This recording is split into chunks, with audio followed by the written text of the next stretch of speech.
ఈ శిశువు ఏమవునో. ప్రార్థన. వందనాలు. పరిశుద్ధ దినంగా మేమందరం కూడి ఆరాధించటకు ఇచ్చిన ఈ మహాభాగ్యాన్ని బట్టి మీకు వేలాది వేల వందనాలు. ఈ సమయంలో ఈ సేవకుడు బోధించుకుంటా మీ ఆత్మచేత నింపండి.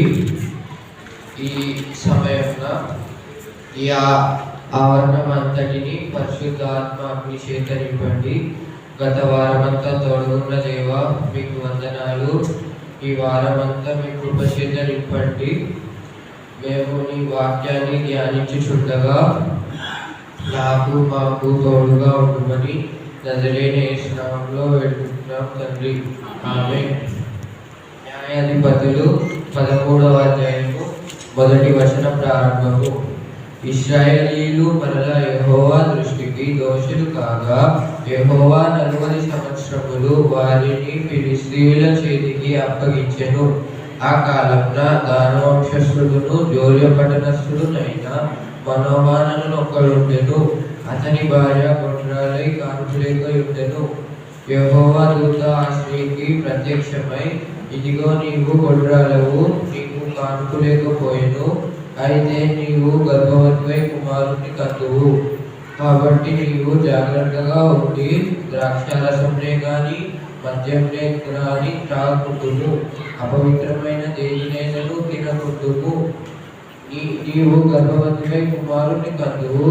అతని తల మీద మంగళ కత్తి వేయకూడదు. ఆ బిడ్డ గర్భంలో పుట్టినది మొదలుకొని దేవునికి జ్ఞానులు చేయబడిన వాడై ఫిలిష్తీయుల చేతిలో నుండి ఇశ్రాయేలీయులను రక్షింప మొదలు పెట్టినని ఆమెతో అనగా, ఆ స్త్రీ తన పెంపిటి యొద్దకు వచ్చి, దైవజనుడు ఒక్కడు నా యొద్దకు వచ్చెను. అతని రూపము దేవదూత రూపము పోలినదై మిక్కిలి భీకరంగా ఉండెను. అతడు ఎక్కడికి నుండి వచ్చెనో నేను అడగలేదు. అతడు తన పేరు నాతో చెప్పలేదు గాని, ఆలకించుము, నీవు గర్భవతివై కుమారుని కందువు. కాబట్టి నీవు ద్రాక్షారసంనే గాని మద్యమునే గాని త్రాగకుండుము. అపవిత్రమైన దేవుడైనను తినకుండుము.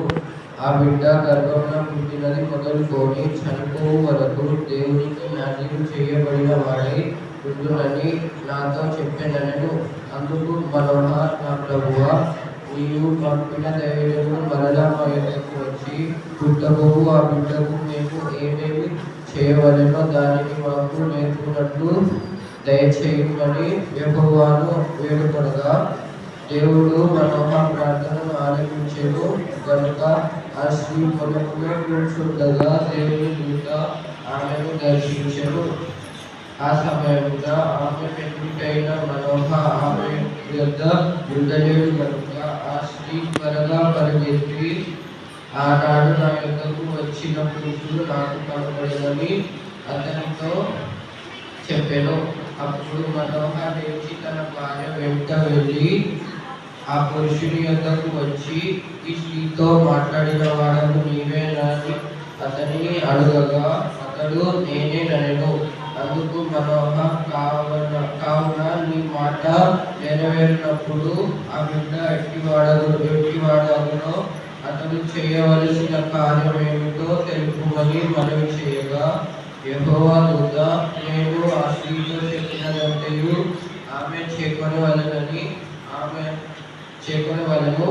ఆమె ద్రాక్షవల్లి నుండి పుట్టినదేదియు తినకూడదు.